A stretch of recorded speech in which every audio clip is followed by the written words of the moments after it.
Hello friends, welcome back to dream success academy. मैं विनाश आप सभी का स्वागत करता हूं आज के इस सेशन में। दोस्तों, आज के वीडियो में हम लोग बिहार एसएससी इंटर लेवल भर्ती परीक्षा 2023-24 के लिए जो है ज्ञान बिंदु जीएस एकेडमी के द्वारा निकाला गया प्रैक्टिस सेट को कवर करेंगे। आज हमारा सेट नंबर 3 है। इससे पहले आपको बता दूं हम लोगों ने सेट नंबर 1 से लेकर 2 तक को कवर किया। यदि आप लोगों ने उसे नहीं देखा हो तो प्लेलिस्ट में जाइए, वहाँ से जो है आपको इसका वीडियो मिल जाएगा। ठीक है, देखिए इसके पीडीएफ के लिए आप टेलीग्राम चैनल को ज्वाइन कर लीजिए, जहाँ से आपको इसका पीडीएफ प्राप्त हो जाएगा।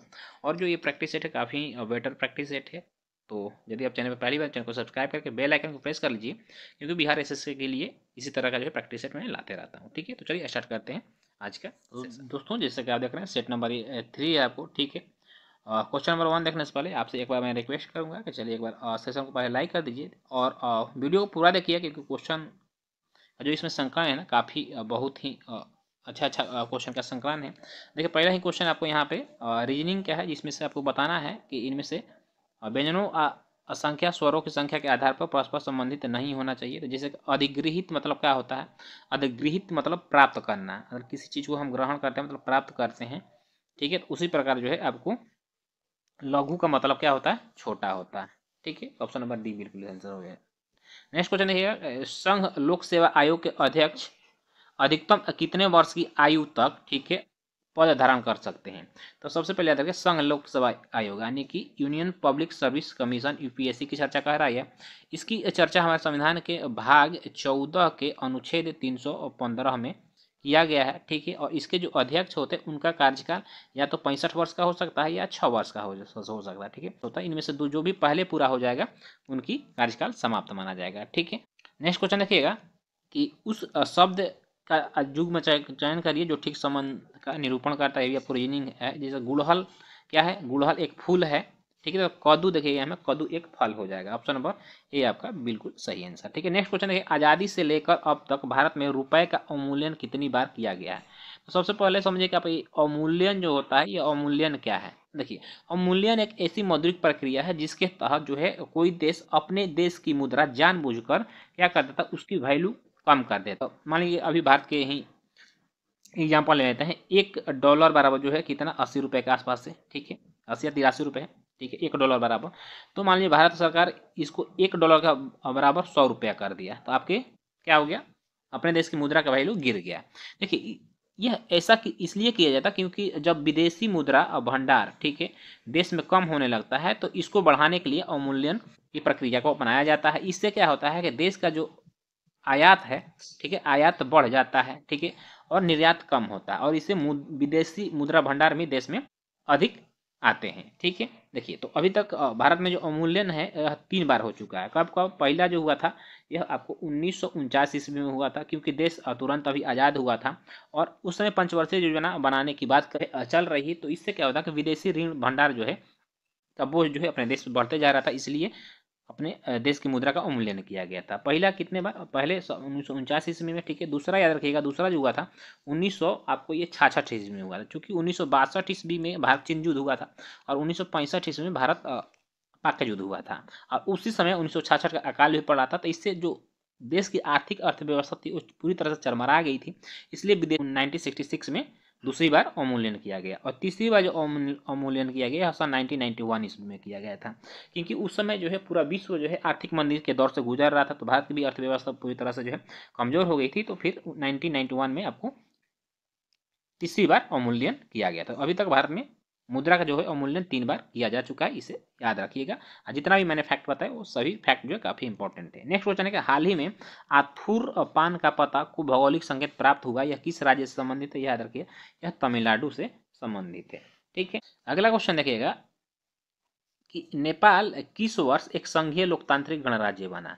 देखिए, नेपाल 2008 तक जो है यहाँ पे एक राजा का शासन चलता था। ठीक है, यानी यहाँ पे राजशाही था, किंतु 2008 में जो है यहाँ पे एक लोकतांत्रिक गणराज्य का स्थापना किया गया, और 2015 में आपको यहाँ नेपाल ने अपना एक नया संविधान को लागू किया। ठीक है, चलिए नेक्स्ट क्वेश्चन देखिएगा कि क्वेश्चन नंबर आपका यहाँ पे 10 है कि किस प्रकार के उत्तोलक का यांत्रिक लाभ सदैव जो है 1 से बड़ा होता है?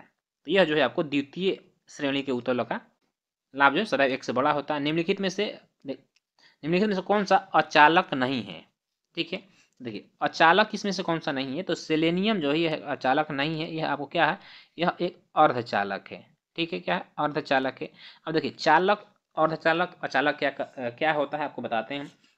देखिए चालक उसे कहते हैं, ठीक है, जिन पदार्थों से आवेश क्या करता है, जिन पदार्थों से आवेश जो होता है यह प्रवाहित होता है, उससे हम चालक कहते हैं। जैसे आपको तांबा हो गया, लोहा हो गया, ये सब क्या है, चालक पदार्थ है। ठीक है, अचालक उसे कहते हैं जिससे कि आवेश प्रवाहित नहीं होता है, जैसे कि लकड़ी हो गया, आपका रबर हो गया। और अर्धचालक वैसे कहते हैं जो जिनकी विद्युत चालकता जो होती है, चालकता तथा चालक तथा अचालक के बीच होती है, उसे हम अचालक कहते हैं। जैसे कि जर्मेनियम, सेलेनियम, ठीक है, सिलिकॉन इत्यादि जो है आपको यह अर्धचालक है। ठीक है, बाकी ये रबर, कागज और अभ्रक जो है ये आपको अचालक है, क्योंकि इनसे तो आवेश है वो प्रवाहित नहीं होता है। नेक्स्ट क्वेश्चन है आपका, रीजनिंग है, आसान क्वेश्चन है, सब बना लीजिए। इसके लिए मैं पीडीएफ फाइल आपको शेयर कर दूंगा। ठीक, क्वेश्चन 16 देखिएगा कि निम्नलिखित में से कौन सा युग्म सही सुमेलित नहीं है। ठीक है, तो देखिए जोरन जो है, यहाँ पे देखिए आपको पवन दिया है, वहाँ पर स्थान का नाम दिया है, किस स्थान से कौन सा पवन चलती है। ठीक है, तो यह जोरन जो है आपको जूरा पर्वत यानी स्विट्जरलैंड में चलती है, बिल्कुल सही है। और ब्रिक फिल्डर जो है ये ऑस्ट्रेलिया में चलने वाली हवा का नाम है। ठीक है, और सामून जो है, सामून इटली में चलने वाली हवा का नाम नहीं है, सामून आपको ईरान में चलता है। जहाँ ईरान में चलने वाली हवा, इसलिए यह आपको सुमेलित नहीं है। बाकी टेम्पोरल जो है मध्य अमेरिका में चलता है। नेक्स्ट क्वेश्चन देखिएगा कि दाब का मात्रक क्या है, बताना है आपको। दाब का मात्रक क्या है, दाब का मात्रक आपको न्यूटन पर वर्ग मीटर है। ठीक है, नेक्स्ट क्वेश्चन है कि दहन की क्रिया के लिए निम्नलिखित में से कौन सा जो है शर्त आवश्यक है। तो इसके लिए पदार्थ के ज्वलन ताप की प्राप्ति जो है यह आवश्यक हो जाएगा। ठीक है, चलिए नेक्स्ट क्वेश्चन देखें। रीजनिंग 21 है कि मंत्रिपरिषद सामूहिक रूप से किसके प्रति उत्तरदायी होता है। तो मंत्रिपरिषद सामूहिक रूप से यदि बात करें तो यह आपको लोकसभा के प्रति उत्तरदायी होगा।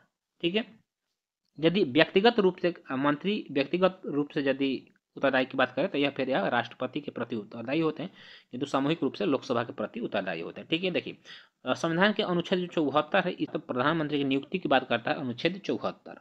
ठीक है, और मंत्रियों की नियुक्ति, कार्यकाल, शपथ तथा वेतन जितनी भी चर्चाएं वो आपको अनुच्छेद 75 में इसका वर्णन है। ठीक है, नेक्स्ट क्वेश्चन देखेंगे कि चीन की संसद क्या कहलाती है। तो याद रखिए चीन की जो संसद है उसको नेशनल पीपुल्स कांग्रेस कहते हैं। जातीय संसद जो है यह आपको बांग्लादेश की संसद का नाम है। ठीक है, डाइट जो है आपको जापान की इस संसद का नाम है, कहाँ, जापान की। और कांग्रेस जो है आपको संयुक्त राज्य अमेरिका की संसद का नाम है। नेक्स्ट क्वेश्चन देखिएगा, निम्नलिखित में से कौन सी तरंग निर्वात में संचरण कर सकती है। देखिए निर्वात में संचरण कर सकती है विद्युत चुंबकीय तरंग जो है आपको यह निर्वात में भी संचरण कर सकती है। ठीक है, देखिए वैसी तरंगे जिनके संचरण के लिए किसी माध्यम की आवश्यकता नहीं होती है वह विद्युत चुंबकीय तरंगे कहलाती हैं। जैसे कि आपका प्रकाश तरंग हो गया, रेडियो तरंग हो गया, अवरक्त किरणें हो गई, गामा किरणें हो गया, सब आपको विद्युत चुंबकीय तरंग है। ठीक है, अनुप्रस्थ तरंगों के संचरण के लिए, ठीक है, आपको किसी न किसी माध्यम की आवश्यकता पड़ती है। अगला क्वेश्चन देखिए, मेंडेलीव आवर्त नियम के अनुसार तत्व आवर्त सारणी में किस क्रम में व्यवस्थित किए गए हैं। तो ये जो है आपको परमाणु भार के बढ़ते क्रम में व्यवस्थित किए जाते हैं। ठीक है, नेक्स्ट क्वेश्चन देखिए कि ब्रेटन वुड्स सम्मेलन ने किस संस्थाओं की स्थापना की। देखिए ब्रेटन वुड्स याद रखें, पहले तो यह याद रखें यूएसए में यानी संयुक्त राज्य अमेरिका में है। सम्मेलन जो है सन 1944 ईस्वी में हुआ था। और इसी सम्मेलन के पश्चात आपको विश्व बैंक तथा अंतर्राष्ट्रीय मुद्रा को, जिसे IMF यानी इंटरनेशनल मॉनेटरी फंड के नाम से जानते हैं, ठीक है, दोनों की स्थापना सन 1945 ईस्वी में किया गया था। दोनों संस्थाओं का जो है स्थापना हुआ ब्रेटन वुड्स सम्मेलन की, इसलिए इसे ब्रेटन वुड्स की जुड़वा बहन के नाम से भी जानते हैं। तो ए और बी आपका जो है बिल्कुल सही आंसर हो जाएगा। ठीक है, चलिए, और दोनों का याद रखिएगा जो मुख्यालय है ये आपको वाशिंगटन का है, वाशिंगटन DC में है। देखिए अब बात करते हैं हम यदि विश्व बैंक की, तो विश्व बैंक का जो अध्यक्ष होता है ना, यह हमेशा कोई अमेरिकी नागरिक, जो भी इसका अध्यक्ष होगा कोई अमेरिकी नागरिक ही होगा। और अंतर्राष्ट्रीय मुद्रा कोष का जो है कोई भी अध्यक्ष होगा तो हमेशा यह आपको कोई न कोई जो यूरोपीय व्यक्ति है, हमेशा यह यूरोपीय व्यक्ति ही होगा। ठीक है, कि राष्ट्रपति की जो पदावधि का उल्लेख है किस अनुच्छेद में है। राष्ट्रपति पद की बात कर रहा है यहाँ पे, तो राष्ट्रपति के पद जो अनुच्छेद 56 में राष्ट्रपति के पद का वर्णन है। नेक्स्ट क्वेश्चन देखिएगा कि निम्नलिखित में से किसको 1857 का प्रथम विद्रोह स्थल माना जाता है। जाएगा मेरठ छावनी को माना जाता है, क्योंकि मेरठ छावनी की से जो है आपको 10 मई, याद रखिए डेट, 10 मई सन 1857 ईस्वी को जो वहाँ की 20वीं, ठीक है, इन्फेंट्री बटालियन थी, इसने विद्रोह कर दिया और वहाँ से ये चलकर दिल्ली पहुँचते हैं और दिल्ली में जाकर बहादुर शाह जफर को, किसको, बहादुर शाह जफर जो कि मुगल वंश का अंतिम शासक था, इसको अपना नेता मानकर 1857 ईस्वी के विद्रोह का जो है बिगुल फूंकते हैं। ठीक है, चलिए नेक्स्ट क्वेश्चन देखिए, बोरॉन, ठीक है, में प्रोटोनों, न्यूट्रॉनों तथा इलेक्ट्रॉनों की संख्या क्रमशः कौन सी है? तो इसमें देखिए, क्योंकि आपको पता होगा कि प्रोटॉन और इलेक्ट्रॉन की संख्या क्या होता है, बराबर होता है। और द्रव्यमान संख्या यदि निकालना होगा हमें, द्रव्यमान संख्या बराबर क्या होता है, प्रोटॉन प्लस न्यूट्रॉन होता है। तो इसमें द्रव्यमान संख्या कितना दिया हो, 80 दिया हुआ, ठीक है। और प्रोटॉन संख्या यहाँ पे दिया हुआ आपका, नीचे वाला जो हो जाएगा प्रोटॉन हो जाएगा। तो 80 में आप प्रोटॉन घटा लीजिए, क्या बचेगा, ये 45 का हो जाएगा आपका, क्या हो जाएगा, 45 हो जाएगा। तो यहाँ पूछ क्या रहा है, प्रोटॉन, न्यूट्रॉन तथा इलेक्ट्रॉन की संख्या पूछा। प्रोटॉन 35, न्यूट्रॉन आपका हो गया 45 और इलेक्ट्रॉन हो गया आपका 35। ऑप्शन नंबर क्या हो जाएगा आपका, ऑप्शन नंबर सी आंसर हो जाएगा। ठीक है, चलिए नेक्स्ट क्वेश्चन है, अशुद्धियों के कारण द्रव का क्वथनांक क्या होता है? तो जब भी अशुद्धियाँ हो किसी द्रव में मिलाइएगा तो उसका जो क्वथनांक है यह बढ़ जाता है। क्या हो जाता है, बढ़ जाता है। जैसे मान लीजिए कि आप खाना बना रहे होते हैं, ठीक है, यदि मान लीजिए दाल बना रहे हैं, उसमें यदि हम नमक की मात्रा डाल देते हैं तो उससे क्या, दाल जो है बहुत जल्दी से गल जाता है, तो उसका बॉइलिंग पॉइंट जो है बढ़ जाता है। ठीक है, चलिए अगला क्वेश्चन देखेंगे कि चक्रवात के केंद्र में क्या होता है? चक्रवात के जो केंद्र में होता है वह निम्न वायुदाब क्षेत्र होता है। ठीक है, यह यदि प्रति चक्रवात कहे आपको, प्रति चक्रवात, तो प्रति चक्रवात के केंद्र में आपको उच्च वायुदाब क्षेत्र होता है, किंतु चक्रवात पूछ रहा, तो ऑप्शन नंबर आपका ए बिल्कुल सही आंसर। ठीक है, चलिए नेक्स्ट क्वेश्चन है कि भारत का राष्ट्रीय ध्वज कब अपनाया गया था? तो भारत का राष्ट्रीय ध्वज 22 जुलाई सन 1947 ईस्वी को अपनाया गया था, और 22 जुलाई सन 1947 ईस्वी को अपनाया गया था। ठीक है, 26 जनवरी सन 1950 ईस्वी को भारत का जो है संविधान पूरी तरह से लागू हुआ था। 15 अगस्त 1947 को भारत आज़ाद हुआ था। नेक्स्ट क्वेश्चन देखिए, किस वर्ष महात्मा गांधी दक्षिण अफ्रीका से भारत लौटे थे? तो सन 1915 ईस्वी को। 9 जनवरी सन 1915 ईस्वी को महात्मा गांधी जो है दक्षिण अफ्रीका से हमेशा के लिए भारत लौट। 148 एक अर्थव्यवस्था में काले धन पर अंकुश लगाने के लिए 2016 में निम्नलिखित में किस समिति का गठन किया गया था? जस्टिस एम बी शाह समिति का गठन किया गया था। जस्टिस एम बी शाह समिति का गठन किया गया था। नेक्स्ट क्वेश्चन देखेंगे कि डायनामाइट में मुख्य रूप से क्या होता है? तो डायनामाइट में जो है मुख्य रूप से आपको ट्राई नाइट्रोग्लिसरीन होता है। यह एक विस्फोटक पदार्थ है। ठीक है, देखिए किंतु अब आधुनिक डायनामाइट की बात करें तो आधुनिक डायनामाइट में आपको सोडियम नाइट्रेट का, क्या, सोडियम नाइट्रेट का प्रयोग किया जा रहा है। ठीक है, याद रखिएगा इसे। अगला क्वेश्चन है कि प्रयोगशाला उपकरणों के निर्माण में किस कांच का प्रयोग किया जाता है? यानी प्रयोगशाला में जो भी कांच का प्रयोग किया जाता है वह किस के बने होते हैं? तो आपको पायरेक्स कांच के बने होते हैं। किसके? पायरेक्स कांच के। ठीक है, चलिए अगला क्वेश्चन देखिएगा कि कैटामैरान शब्द संबंधित है किससे? तो कैटामैरान शब्द जो है यह एक खास तरह की छोटी नाव होती है जो कि समुद्र में मछली पकड़ने के काम आती है। क्वेश्चन नंबर आपका 55 है कि लौरिया अरेराज क्या है? देखिए लौरिया अरेराज जो है यह स्तंभ लेख है जिसे कि अशोक के द्वारा बनाया गया था, और यह कहाँ है? यह आपको पूर्वी, या देखिए पूर्वी चंपारण में है। बिहार के पूर्वी चंपारण में लौरिया अरेराज स्तंभ लख है, जिस स्तंभ के जो शीर्ष भाग है ना, शीर्ष भाग, इस पे आपको सिंह का आकृति है। एक आता है लौरिया नंदनगढ़, क्या, लौरिया नंदनगढ़, यह आपको वेस्ट चंपारण में है। ये दोनों याद रखिएगा। नेक्स्ट क्वेश्चन है आपका कि केंद्र शासित प्रदेश जम्मू कश्मीर की सीमा कितने देशों से लगती है? यह सिर्फ एक देश से, और यह किससे? आपको पाकिस्तान से। इस पाकिस्तान से लगने वाली सीमा है। अगला क्वेश्चन देखिएगा, विभिन्न विधियों द्वारा धातुओं को परिष्कृत किया जाता है, निम्नलिखित में से कौन सी धातुओं को विद्युत परिष्करण द्वारा परिष्कृत किया जाता है? ठीक है, तो ये आपको कॉपर और सोना को। नेक्स्ट क्वेश्चन देखिए, बीजों को जल में रखे जाने पर फूल जाता है, यह किस कारण होता है? तो यह जो अंतः शोषण के कारण होता है। क्या? अंतः शोषण के कारण जो है बीज फूल जाते हैं। ठीक है, नेक्स्ट क्वेश्चन देखिएगा, क्वेश्चन नंबर 64 है कि लोकतांत्रिक सरकार के 3 अंग होते हैं। लोकतांत्रिक सरकार के 3 अंग कौन कौन से होते हैं? देखिए कार्यपालिका होता है, विधायिका होता है, न्यायपालिका होता है। देखिए जो कार्यपालिका होता है यह विधायिका के प्रति उत्तरदायी होता है, जबकि जो न्यायपालिका होता है यह स्वतंत्र होता है। ठीक है, किसी के प्रति उत्तरदायी नहीं होता है। जो विधायिका होता है यह विधि यानी नियम कानून बनाने का कार्य करता है, कार्यपालिका उसे पारित कराता है, और न्यायपालिका जो है जब दोनों में गतिरोध पैदा हो जाता है तो समाधान जो निकालता है यह न्यायपालिका के द्वारा निकालता है, जुडिशरी सिस्टम के द्वारा। ठीक है, क्वेश्चन नंबर आपका 66 है कि निम्न में से किस वायसराय के कार्यकाल में भारतीयों को राय बहादुर तथा खान बहादुर की उपाधि प्रदान करना प्रारंभ किया गया था? तो यह लॉर्ड लिटन के समय में प्रारंभ किया गया था। देखिए राय का मतलब होता है राजा और बहादुर का अर्थ होता था सम्मानीय, मतलब वह सम्मानित व्यक्ति हैं। ठीक है, तो देखिए राय बहादुर जो है यह हिंदू तथा ईसाई धर्म के लोगों को दिया जाता था। खान बहादुर मुस्लिम धर्म के लोगों को खान बहादुर की उपाधि दी जाती थी। ठीक है, अगला क्वेश्चन है कि ब्रायोफिल्म, ठीक है, निम्नलिखित में से जड़ का उदाहरण है, किस जड़ का उदाहरण है आपको ब्रायोफिल्म, तो यह आपको पर्णमूल का उदाहरण है। ठीक है, नेक्स्ट क्वेश्चन है कि निम्न में से कौन सा जंतु एक कोषीय नहीं है, तो हाइड्रा जो यह बहुकोषीय है, यह कोषीय जंतु नहीं है। भारत में डिडवाना, कुचामन, सरगोल और खाटू किनके नाम हैं? लवणीय क्या है? लवणीय झील है। ठीक है, अगला क्वेश्चन है आपका कि अंग्रेजी सरकार द्वारा किस वर्ष सूती वस्त्रों पर आयात कर हटा लिया गया था, तो यह आपको सन 1882 ईस्वी में हटा लिया गया था। देखिए सूती वस्त्रों के लिए जो प्रथम मिल की स्थापना किया गया था, यह कहाँ, यह आपको कोलकाता में किया गया था। कब? सन 1818 ईस्वी में। किंतु यह आपको असफल रहा था, यह सफल नहीं हो पाया था। किंतु जो सफल फैक्ट्री की स्थापना की गई थी 1854 ईस्वी में, यह आपको मुंबई में किया गया था। कहाँ? मुंबई में किया गया था, जो कि सफल रहा था। ठीक है, नेक्स्ट क्वेश्चन देखिएगा, आगे क्वेश्चन नंबर 81 है, बियर तथा बुल शब्दों का प्रयोग किस क्षेत्र में होता है, तो बियर तथा बुल जो है ये आपको शेयर बाजार का एक शब्द है। देखिए बियर का अर्थ होता है कि वैसे शेयर धारकों से होता है जो कि भाव गिर जाने के डर से अपने शेयर को बेच देते हैं, और बुल उन शेयर धारकों को आते हैं जो कि उनको ऐसा विश्वास होता है कि नहीं शेयर का जो भाव बढ़ेगा, और वो अपने शेयर को नहीं बेचते हैं, काफी लंबे समय तक अपने शेयर को मार्केट में रखे रहते हैं, उससे उन्हें बुल कहा जाता है। ठीक है, तो इस तरह से ये शेयर बाजार से संबंधित, इसी को आपको तेजड़िया तथा मंदाड़िया के नाम से भी जाना जाता है। ठीक है, नेक्स्ट क्वेश्चन देखिए, क्वेश्चन नंबर का 83 है कि निम्नलिखित में से कौन सा अनिवार्य अमीनो अम्ल का उदाहरण है।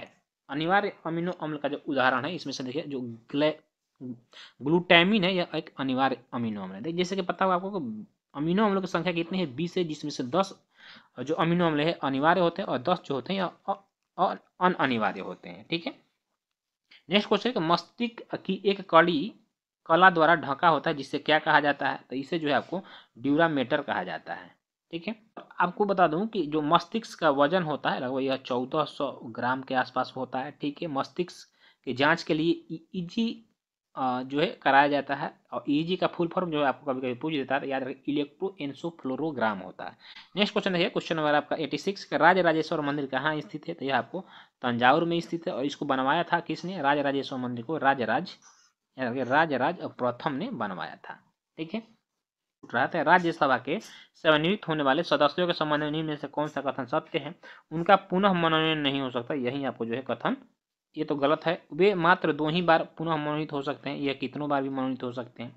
वे पुनः निर्वाचित नहीं हो सकते हैं, ये भी गलत है। हो सकते हैं, उनका कितनी बार भी पुनः मनोनयन हो सकता है। ऑप्शन नंबर डी जो है आपका बिल्कुल सही आंसर। ठीक है, हाँ 92 है कि रक्त में जल की मात्रा लगभग कितनी होती है? रक्त में जो जल की मात्रा है ये आपको लगभग 90% रक्त में जल की मात्रा होती है। ठीक है, चलिए आगे क्वेश्चन देखेंगे हम लोग। क्वेश्चन नंबर आपका 93 है, ट्रैफिक पुलिस, जिसे हम ट्रैफिक पुलिस कहते हैं किसको? तो गॉल्जी को जो है कोशिका का यातायात देखिए कोशिका का जो यातायात प्रबंधक होता है यह गॉल्जी होता है, इसलिए इसे ट्रैफिक पुलिस के नाम से भी जाना जाता है। ठीक है, कोशिका का जो है आत्महत्या का थैली लाइसोसोम को कहा जाता है, राइबोसोम प्रोटीन की फैक्ट्री कहा जाता है, माइटोकॉन्ड्रिया को जो है आपको कोशिका का पावर हाउस कहा जाता है। तो ऑप्शन नंबर आपका इसमें क्या हो जाएगा? ऑप्शन नंबर बी बिल्कुल सही आंसर हो जाएगा। ठीक है, चलिए नेक्स्ट क्वेश्चन देखेंगे।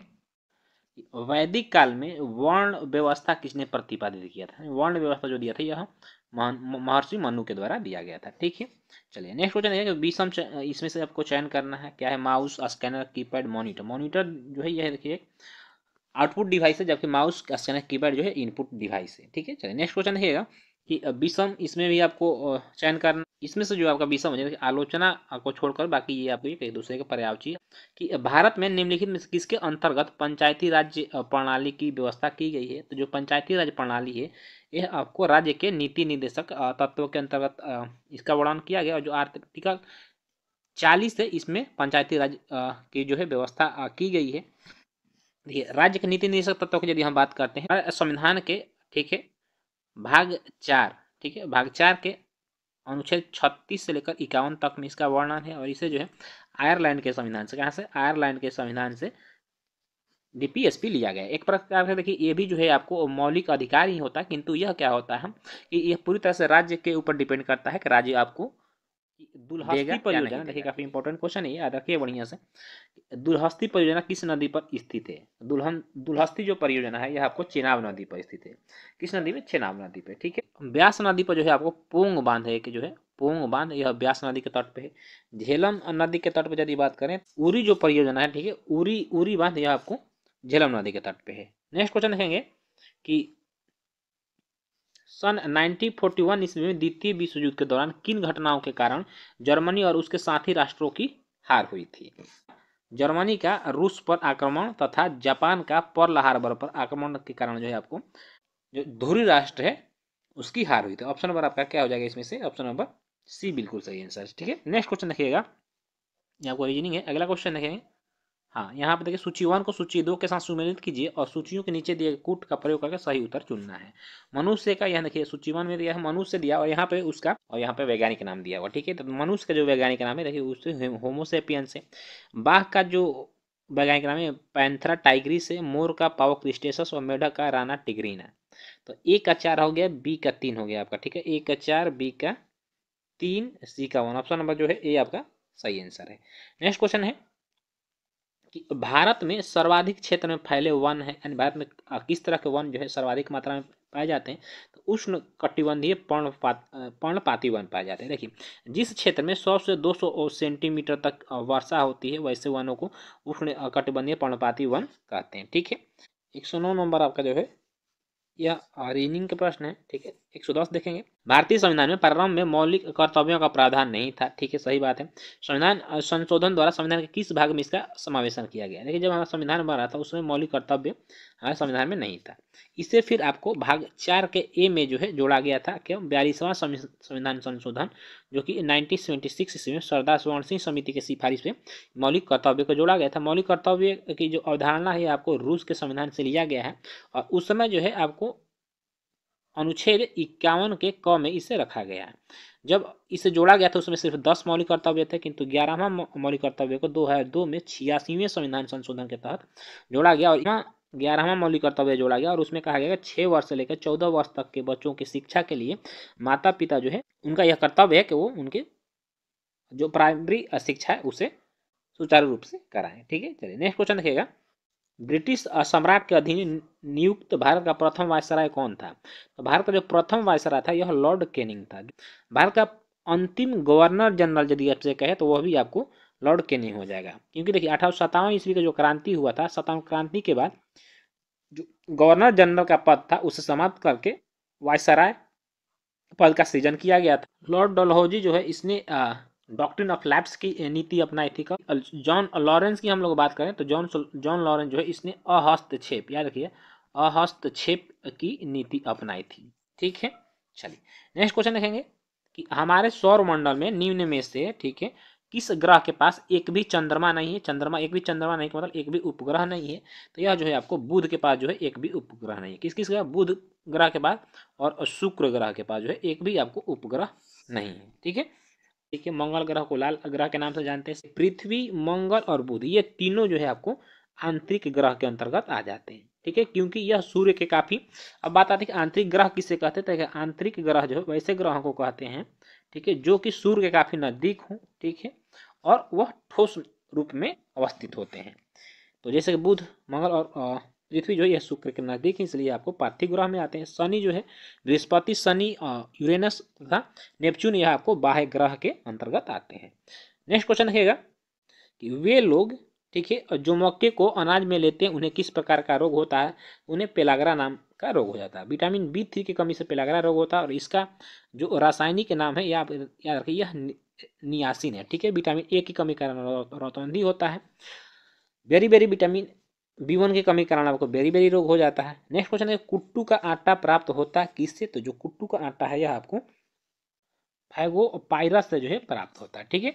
क्वेश्चन है, क्वेश्चन नंबर 121 है कि मैं समाजवादी और गणतंत्रवादी हूं, यह कांग्रेस के किस अधिवेशन में अपने अध्यक्षीय भाषण में किसने कहा था? तो यह जो है आपको जवाहरलाल नेहरू ने यह कहा था, ठीक है। जवाहरलाल नेहरू का जन्म सन 1889 ईस्वी में इलाहाबाद में हुआ था, ठीक है। इनके पिताजी का नाम मोतीलाल नेहरू था और ये जो है कांग्रेस के 3 बार अध्यक्ष रहे थे। पहले बार 1929 ईस्वी जो कांग्रेस का लाहौर अधिवेशन हुआ था जिसमें कि पूर्ण स्वतंत्रता की मांग जो है की गई थी, इसके अध्यक्ष आपको जवाहरलाल नेहरू ही थे। ठीक है, इनके बड़ी बहन का नाम विजया लक्ष्मी पंडित था, जो कि यूएनओ की अध्यक्ष बनने वाली प्रथम महिला थी। ठीक है, नेक्स्ट क्वेश्चन देखिएगा, क्वेश्चन नंबर आपका 125 है कि मंदार पहाड़ी बिहार के किस जिले में है? तो यह बिहार के जो है आपको बांका जिला में है।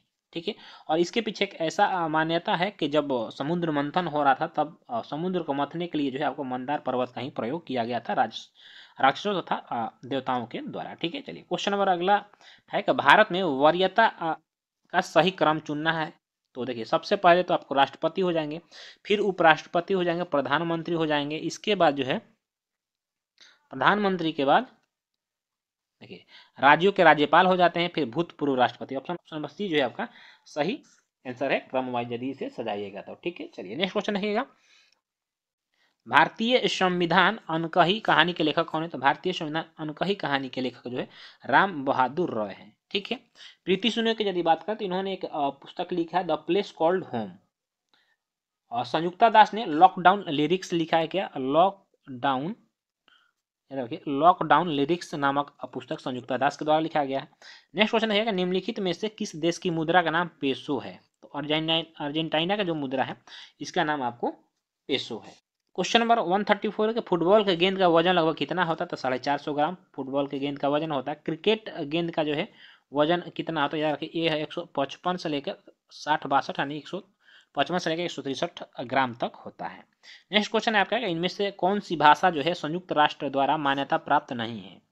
तो जर्मन, देखिए जर्मन भाषा जो है मान्यता प्राप्त भाषा नहीं, बल्कि फ्रेंच, अरबी और स्पेनिश के साथ साथ चीनी का जो मंदारिन भाषा होता है, ठीक है, चाइनीज भाषा और आपको इंग्लिश जो है यह संयुक्त राष्ट्र के द्वारा मान्यता प्राप्त भाषा है। ठीक है, भारत के राष्ट्रीय पक्षी का नाम क्या है? तो यह आपको पता होगा, मोर है। निम्नलिखित में किस राज्य को 2019 में केंद्र शासित प्रदेश का दर्जा मिला?